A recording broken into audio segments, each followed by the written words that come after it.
Namaste. I'm Jill Loftis of Nuit, Astrology, and this is your planetary energy forecast for the month of August 2022.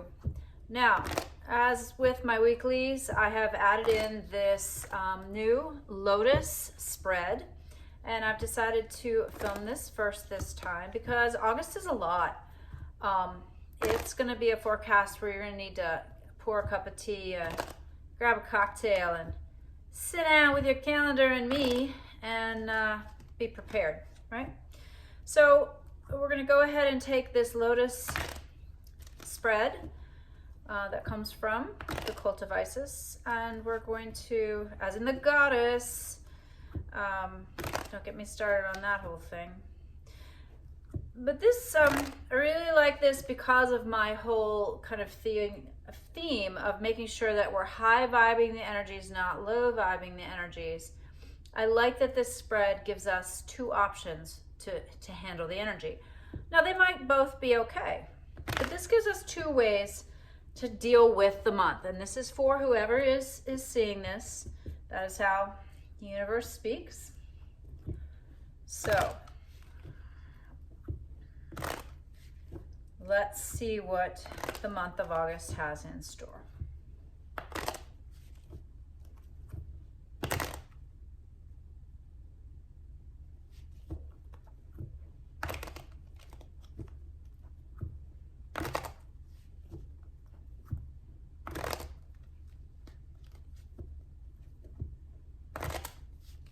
All right. So we begin with the very first card, and the first card is what's going on right now, okay? It talks about the past, okay? What's been happening in the past. And so we have the King of Pentacles. So there's been a focus, as you know, through these readings that I've been giving, and I'm sure every, intuitive astrologer or everybody, I mean, you just have to read the newspaper to see everybody's pretty much paying attention to money, food, resources, practical earth plane things, which is what this king rules, okay? So the past influence is, we're trying to figure all these things out. The next card is the present circumstances, and it's you, it's me, it's us, and this is the Chariot. I call this the all dressed up and nowhere to go card because, as you can see, particularly in this gorgeous gilded tarot deck that I have by Sarah Marchetti, she's on this beautiful, I don't know what you call these things, but she's all ready to go. She's, elaborately dressed, and the two sphinxes there are representing the balance of the gold, the silver, right? The day, the night. It's very opulent, but she's going nowhere. And why can't she go anywhere? Well, because she needs help here. This is not something she can make go on her own, right? So this shows that she's done the preparation. We've done the preparation and work, but now it's time to move forward, and we can't do it alone. So that's how I read the Chariot. All right, and then the present environment. What is going on right now? And this is a beautiful card to receive. The Ten of Pentacles. We see this bounty, this abundance. We have what we need. This is a reassurance from the universe. Hey, you've been paying attention to these things. You've been making changes. You've been managing and allocating your time and your money. And you have what you need. So this is a reassurance. Very nice card to get. The fourth card, the culmination of these influences. The culmination of all of these cards is the Queen of Swords, which means now we must be logical. Now we must approach things with intellect. Now we have to make choices and decisions, right? A queen takes care of her kingdom. A queen takes care of things. She rules. She makes decisions. And so we need to make decisions that are logical, intellectual. We have to weigh out the pros, the cons. We have to really think about it. But of course, we do this with a feminine approach, which tends to be more collaborative, more long-term view, more considering everybody and everything. A little bit of a different energy than a king energy. All right, now this is one of the first key cards. This is like the core circumstance of the future. And we have the sun. And that is so interesting because For the last week of July, the Planetary Energy Forecast tarot spread that I did, number 5 card, the key card, was the sun as well.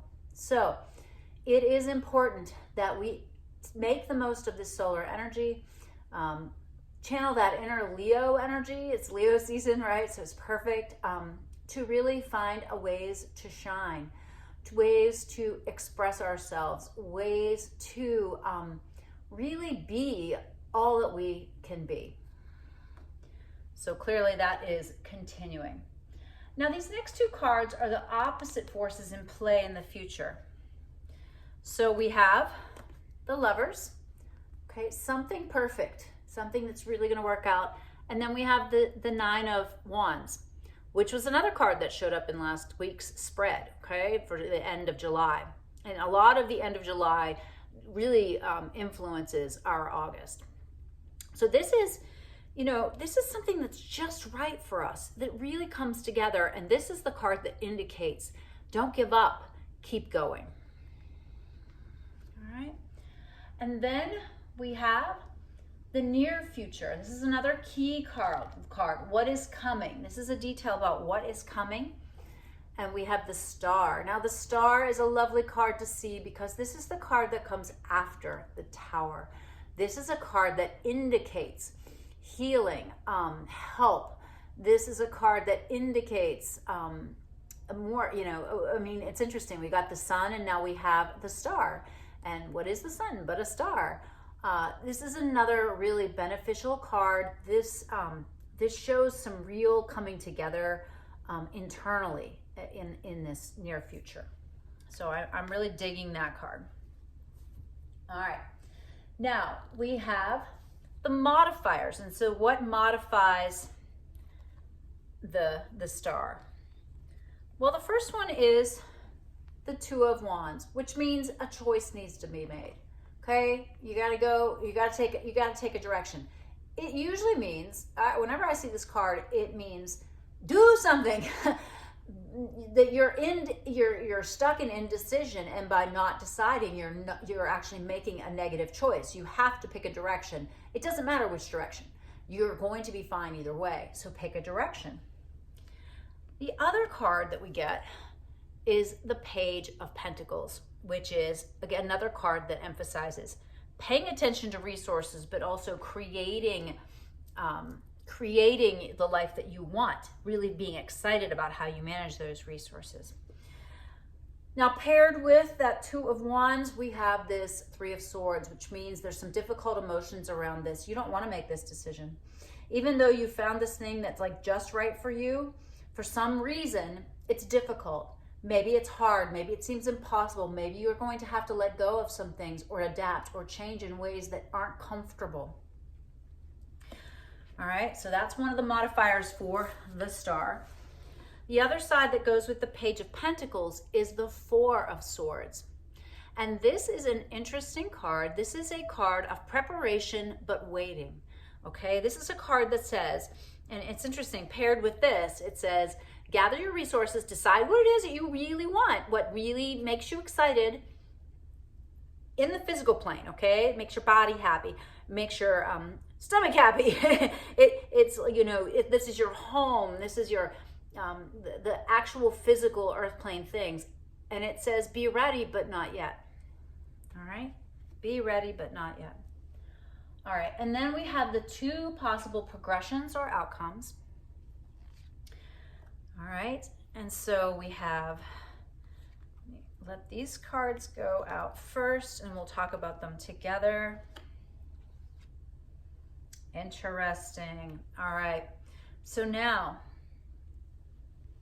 we have the 3 of Wands and the 5 of Pentacles. The 3 of Wands says, all right, you've already made this choice, right? Remember, you had the 2 of Wands. You had to make a choice. It was a little complicated. Well, now it shows that you made the choice, but yet you still feel a sense of lack and discomfort, all right? Now, the Lovers does tell us that this was good for you, okay? You do this thing that's good for you. You make the choice. It's a hard choice to make, but you're making progress, even though you might feel a certain sense of lack. This is also a warning to not go to excess with any financial matters. All right, don't go over the top with things, because this is also a card that can indicate financial loss. All right, and then over on the other side here, we have the Seven of Swords, which indicates theft, the potential of loss, the potential of something being taken from you, but also the World card. And the World card is the final card. This is it. This is the ending. This is you achieve your goals. You end up, right? Got the whole world in your hands, right? Seems like a very interesting combination. But part of this, I believe, when I look at this, it has to do with something you've already began, right? So for those of you who have already made some progress and you're continuing forward in August, it says continue onward, move towards things that really you're excited about, right? Page energy is like youthful kid excited, like, this is what I really want. But hold on, don't leap before you look, okay? The opportunity's coming, and you have to be careful that you do not lose anything in this circumstance, right? But you are guaranteed of success. But guaranteed success doesn't mean that you don't need to be cautious about what might be taken from you in the meantime, right? So check over all the details. Make sure your timing is right, all right? Those of you who discover something new in August, right? Something that's just so right. You need to move forward. Got to make the decision, even if it's hard. And then, you're going to make some progress, but just make sure you don't go over the top financially, or you can expect maybe some uncomfortable feelings about not belonging or not having the support that you would want or need. But eventually, right, what we're looking for is this, this sun. You want to shine. You want to have what you need. You want to bring your goodness out into the world, right? All right. So this is your Lotus Tarot spread for the month of August. Join me in the next section of the video for your planetary energy forecast for August. Bye.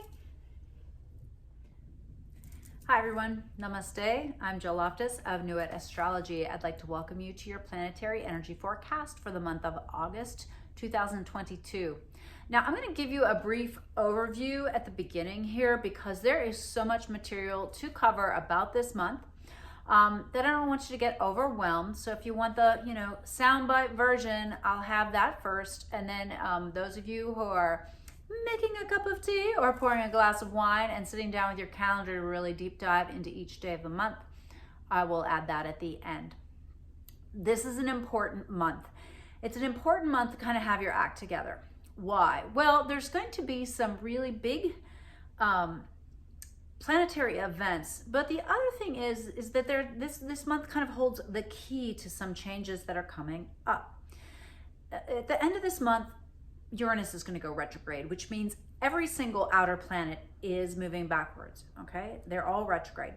The same thing that happens at the end of this month is that Mercury goes into a retrograde shadow, and so does Mars. And they both do it in Mercury signs, right? Mercury is going to go into the shadow zone in the sign of Virgo, and Mars is going to go into the shadow zone in the sign of Gemini.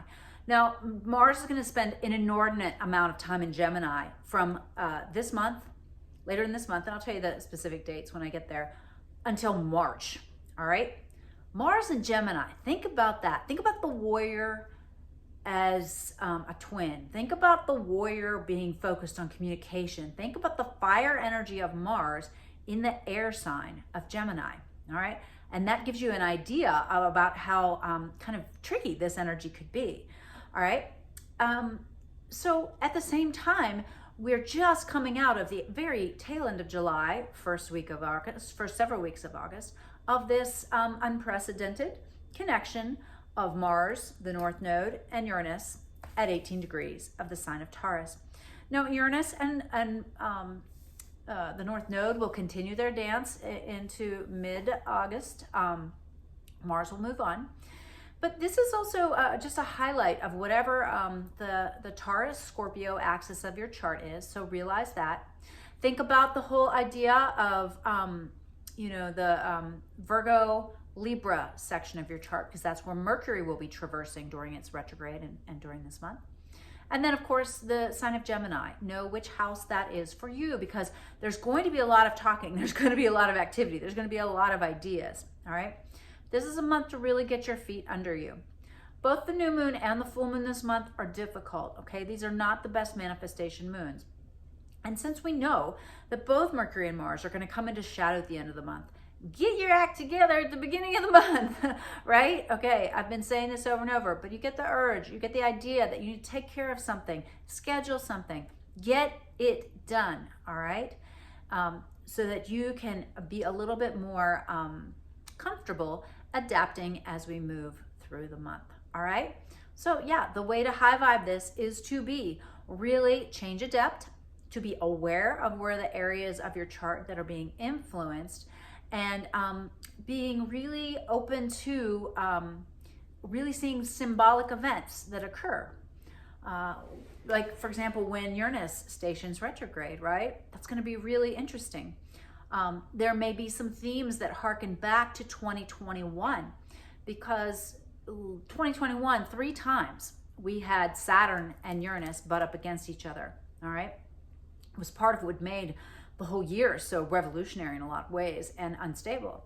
That square comes back into play starting this month, but it's not going to be exact like it was in 2021. See, you might be just getting some vibes of some of the themes that happened back then. And again, if you're making these changes, you're grooving with the astrology, you've already let go of some things, you already got some new ideas going. I do hope that you watched the tarot spread before this this particular forecast. I found that to be intriguing. All right, let's hop into the month, my friends. Now we start out again with that Mars-Uranus North Node connection in Taurus. So contemplating resources, changing our ideas around money, what's important to us. The value systems are really going to change, right? It's kind of like, I think of the war in Ukraine, right? Most of you probably couldn't find Ukraine on the map. I'm not sure I could, even though I'd heard of it. I'd heard that it was a beautiful country, right? I had no idea they made all this wheat. All of a sudden, it's a thing, right? That's how our value systems can change, right? What we think is important can shift based on what's happening in the world, all right? So we're paying attention to that. Now, on the first of the month, we have a Virgo moon is going to really bless, Virgo moon blessing this stellium, that triple conjunction, which we call a stellium, in the sign of Taurus, all right? So a great idea day. You might, the challenges may have been revealed to you, and so that's a day that you can glean some energy out of it. It's going to oppose Neptune, but trine Pluto. So again, this is a day of like insights about how things need to change and how you need to let go of any delusion. All right. We get to the second. Venus is going to bless that triple conjunction as well. And Venus again is in Cancer, feeling really, feeling all the feels, right? But it may give you an idea of how to use this energy in a way that really helps you to solidify your own emotional stability, all right? And what makes you feel safe, right? What makes each person feel safe is different, right? Some person might be like, I have $5,000 in the bank, I feel secure. Other people are like, well, I have $2 million in the bank, I start to feel secure, right? Right? I have an apartment, I have 6 cans of beans. Oh, I have the pizza guy on speed dial, I feel secure, right? Everybody's different, but that's a good day to evaluate those things and maybe understand them. On the 3rd, we've got the moon in Libra. It's gonna butt up against Venus, it's gonna butt up against Pluto, but it's gonna flow with Saturn, all right? So this is where you have to really watch the Libra moon feels. Libra wants peace, and so you might really want to, in some ways, sacrifice or not say yes to something because you just don't wanna cause any conflict. But this energy is asking you to make choices, and so it's a day that you might need to make a decision, all right? Make the decision, make it the best you can.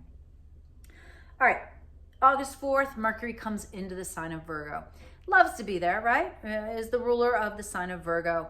But instantly gets a little more picky, a little more do it my way, a little bit more analytical, a little bit more, there can be this real, the real shadow of Virgo is being a martyr, right?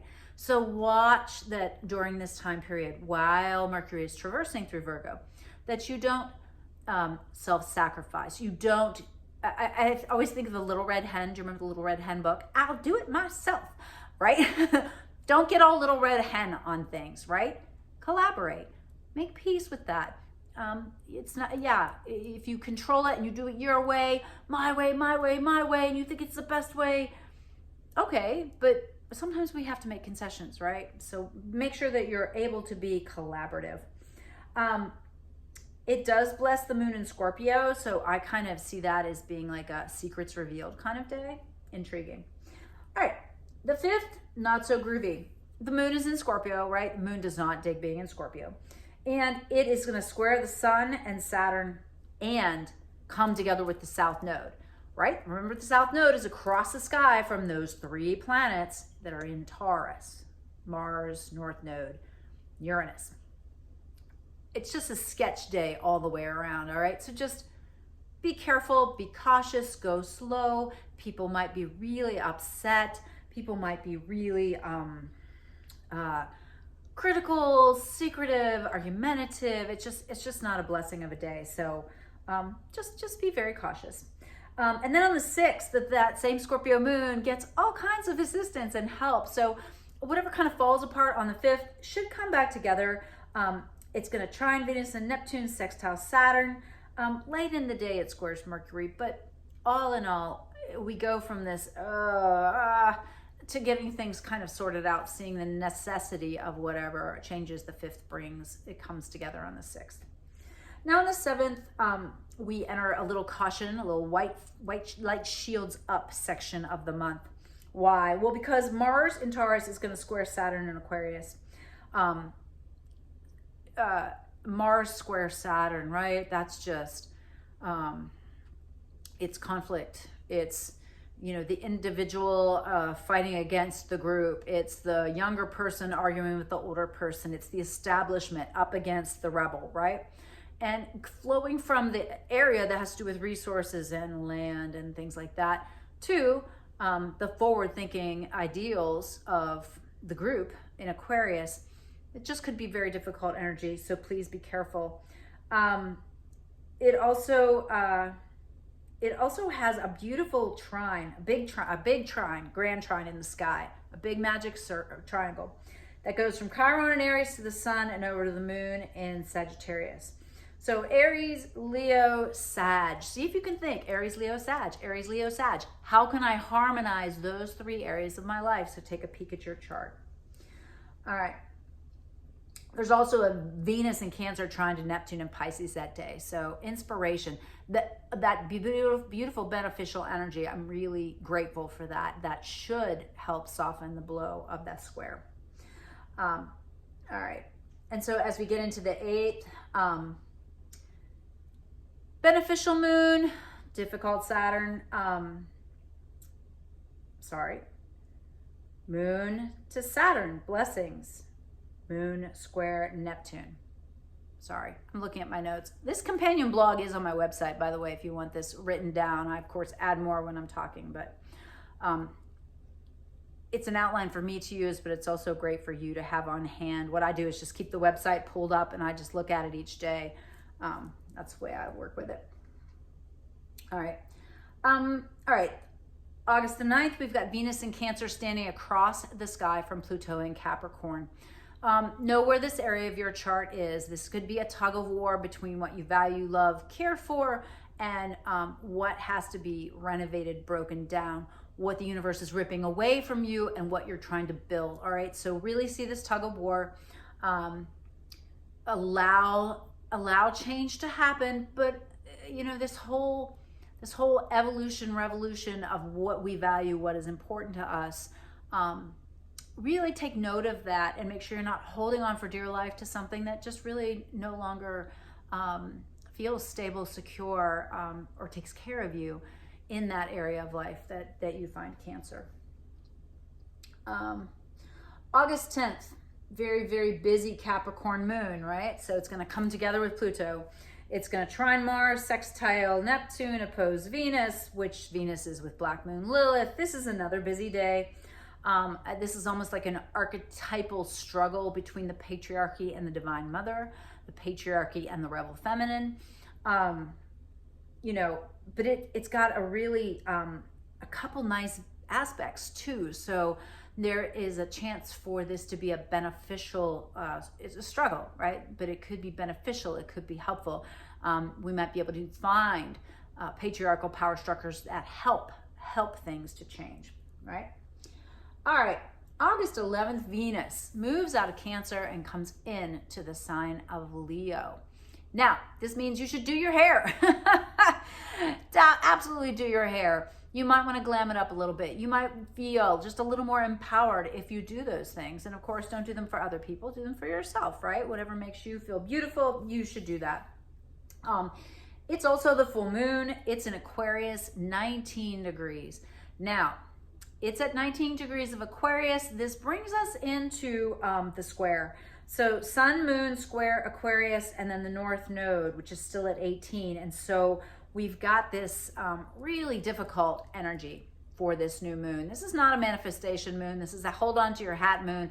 I feel like this is almost like an eclipse energy, even though it is not an eclipse. So know where those areas of your life are to make sure that you can try to harmonize them, or at least make the change that you are being asked to make. Squares make you turn a corner, right? It's gonna, you know, you're going along happily with your plan, just like you do, and all of a sudden, boom, you're at the end of the hallway and you have to make a turn. You have to go right or left. You cannot go the way you intended to. And so in the Aquarius area of life, really pay attention to that. Look at the collective as well, since Uranus is the ruler of Aquarius, and it is engaged into this difficult new moon aspect. All righty. The 13th, we have the moon opposite Mercury. So really trying to find that balance between our heart and our head, right? It has a blessing beam over to the Uranus though. So inspiration day all day long. August 14th, the moon is in Pisces. It's going to come together with Neptune, and it's going to bless Mars and Pluto, but then it voids out at 111, 111. There's a lot of 111s in some of the aspects this month for those of you that pay attention to numbers, or if that's a meaningful number for you. When the moon voids out, things don't stick. It's floaty. What it means is that moon makes an aspect and then it just doesn't touch anything until it goes into the next sign, right? So it's moving from Pisces into Aries. And as it makes that transition, things just feel a little untethered. It's fabulous for inspiration, writing, time in nature, meditation. Not so great for signing contracts and things like that. Remember, I always do these for East Coast because that's where I live. So make sure you get the time change properly. All right, it unvoids, moves into Aries at 4:43 that afternoon. All right, the sun in Leo is going to be across the sky from Saturn on this day as well, and Mars at the end, tail end of Taurus is moving into a trine with Pluto. This is, I think, some really advantageous energy. I really don't mind oppositions as long as you can balance them, right? So you just really have to find that Leo Aquarius part of your chart and see if you can harmonize it, right? That's the way to work with the energy. All right, August 15th, a really, really positive day. I like this. Mercury in Virgo, trine the North Node in Uranus. It also is going to sextile the South Node, which, you know, I think there's going to be solutions that present themselves. The moon is going to come together with Jupiter in Aries, which makes for big feels, but it's still flowing positively with the Mars and with the Pluto. So taking inspired action is great for the 15th. The 16th, we've got a lot of really beneficial moon flows, but again, it's a void. it starts voiding out at 4:18 in the afternoon until that evening. So let that evening be a relaxed, unscheduled, if you can, don't, it's not a night that you want to do any difficult mental work or anything like that. Try to get your work done earlier in the day, for sure. All right.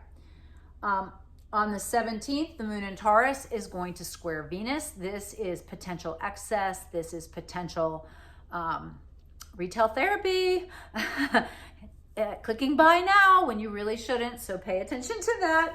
And then same thing on August 18th. The Venus in Leo is going to trine Jupiter in Aries. This is another potential excess moment, but do enjoy the beneficial flow of energies. It's really lovely. Once that moon comes up together, though, it's going to touch Uranus in the North Node. It's going to square Saturn, trine the Mercury. I'm okay with that. When you have that many beneficial things, you almost want a little tension from Saturn just to make sure that you are in a reality check moment. But keep in mind also that day that Mars gets all the way to the 29th degree of Taurus, which means any lessons that it is wrapping up in the Taurus area of your chart, or wherever 29 Taurus is for you, there will be a push to completion. This can be a little bit of a ragged energy.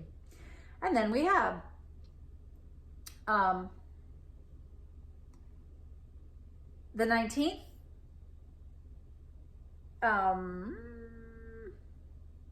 busy moon day. That's all I'm going to say. I'm not going to go through all the aspects, but it's a very active moon day, and it's definitely a day that you want to be listening to your inner child, but not be completely ruled by your emotions, okay? You're going to have a lot of big feelings. Don't go over the top. Don't go overboard. On the 20th, Mars makes that change into Gemini. Complete vibe change, right? From earthy, grounded Taurus to chatty, flirty Gemini. All right, so this is very different. Know where that is in your chart and pay attention to even just the entrance into it, especially because it's going to be spending months there, right? In the sign of Gemini. All right, now that day we also have Mercury standing across the sky from Neptune. So it's very possible to not see things clearly. It is not a day to do anything rash. With Mars and Gemini, there might be a lot of active talking, gossip. You got to watch gossip during that time. But you could also end up like, what's the thing? Writing checks with your mouth that your body can't cash or something like that. Like, you might be really like, well, I'm going to do this, and yeah, I'll take care of that, and this and this and that and that, and it's all ideas, and then you realize you don't have the time, energy, money, resources, ability to fulfill all those things. So slow it down. All right. Let's take a look at August 21st. Chiron is going to retrograde back to 15 degrees of Aries. So if you have any sensitive points there, you want to pay attention to it. A lot of Gemini moon, Virgo Mercury, Neptune Pisces firing. Excellent day for inspiration. Not always a day for critical thinking. August 22nd, Mercury goes into, the sun goes into Virgo. So happy solar return to our beautiful Virgo friends. All right, and this is a sign that has to do with your daily life. It has to do with, the job that kind of pays the bills, but isn't necessarily what your soul feels called to do, right? It's about health. It's about what you do on the daily, and it's also about healing, all right? So it's a marvelous time of year to focus on tuning in to your own self-help and self-healing. All right. Mercury trine Pluto for a couple days. Cancer moon squaring Jupiter in Aries. Maybe watch that you're not too critical. Watch that you're not emotionally on the edge. All right. Stay grounded. Remember that Virgo is an earth sign. August 23rd, we've got Cancer moon, sextile Uranus, and trine Neptune, inspiration central. So make sure you clear a little space on your calendar on that day so that you can write, make art, make love, do all the fun things. All right. And August 24th, we're going to pay attention to this day because, boom, Uranus retrogrades. So it makes the timestamp here. Remember that it's at 18 degrees, right? So that's a pretty critical degree because of the triple conjunction, but also because it's pausing there and beginning to make its journey backwards. All right. The next day, Mercury moves into Libra. So that is also a distinct vibe change. Mercury in Libra is much less critical than being in Virgo. Mercury in Libra wants to be a little more social, wants to have a hot date, wants to talk about relationships and love, and wants to throw a party. So notice that, enjoy it. Now, we also want to watch this. We've got a Leo moon on the 25th. It's going to trine Jupiter, touch Venus, but it's also going to square Uranus and the nodes. All right. So this is another potential day of excess, a potential day of going over the top. So just dial it back, watch other people spin, and you just kind of, you step back and be like, oh, right, that's an enormous amount of energy. They're having a little trouble with that. Just be aware. We got another crazy long moon void on August 26th. It starts at 2:55 a.m. East Coast. So in the morning, it voids out until 8:25 p.m. that day when it moves into the sign of Virgo. So again, not a day that has a lot of sticking power, not a day to launch something, start something, sign something. It's a day to meditate, be inspired, to dream, but not to do. August 26th and the 27th, we have a full moon. It's at 4:17 in the morning on the 26th, so in play both, or on the 26th, right? So in play. It's in the sign of Virgo, 4 degrees. It squares Mars, not great, okay? And at the same time, Venus is squaring Saturn. So it's not a manifestation moon. I'm calling this, it's funny, when I was looking at it, I was calling it the stern anti-moon. It's your stern auntie saying, what are you doing? Why did you buy that? What do you want to do with that? I mean, why'd you run off and say that? Why'd you run off and do that? Okay, so, all right, especially with that square to Mars being in Gemini. I mean, I feel like it's an argument moon. All right, so if you can, retreat from the world a little bit, watch things, the news, things like that. Maybe not the best day to be out and about either. All right, now Saturn goes to 20 degrees. Remember, Saturn is moving backwards, and so that's even closer to the square with the nodes. So paying attention to themes that might be surfacing from 2021. It really is the old guard versus the new reality. August 28th, we have Venus in Leo across the sky from Saturn in Aquarius. So another serious day, another day to slow down. The nodes go to 15 degrees of Saturn, or 15 degrees of Taurus and Scorpio. So this is the first time they've made it that far. Remember that Chiron is there. And so there could definitely be some themes around how things are broken, how things are not working. Things related to the Taurus area of our chart, or Tauran things in general, the earth, food, money, resources. All right. The South Node in Scorpio also conjuncts Hygeia on this day. I'm really intrigued to see how that plays out. Hygeia is very prominent in the charts of healers and helpers, and so there could be some deep inner work that could take place that day, particularly if you have something around 15 degrees of Scorpio. All right. We have a busy moon on August 29th. We have the Libra moon. It's going to touch Mercury in Libra, right? So a merging of your head and your heart. It's going to trine Mars in Gemini, but oppose Jupiter in Aries. So find that balance between head and heart. You are going to be really inspired, have some great ideas, want to have talks, do whatever. But across the sky from that Jupiter, it's kind of like the relationship area and the independence area. There could be really a push-pull between those two areas of your life, or even just between that idea of, I want to do it myself, but I want to be in partnership with others. All right. So maybe a day to really be careful that you're not arguing with your sweetheart or your business partners. All right. The 30th, beautiful flow, moon in Libra, trying Saturn in Aquarius. So intuition, ideas, how do I move forward from the Libra area to the Aquarius area? And then we wrap up the month August 31st, which, can you believe it? August 31st. The moon in Libra in the late degrees is going to square Pluto. And then it's going to immediately void 6:43 a.m. Eastern Standard until it goes into Scorpio at 1:11 yet again. So I'm feeling like this could bring either the 30th or 31st, some kind of sudden event that feels a little uncomfortable or disconcerting.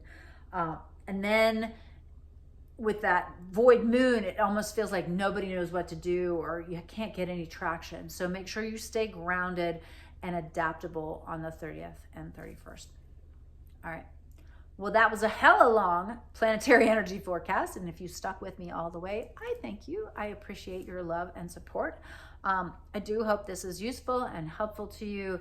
Any feedback you could give me on whether you want this to be more detailed, less detailed, if I could stop saying, if that would be helpful, right?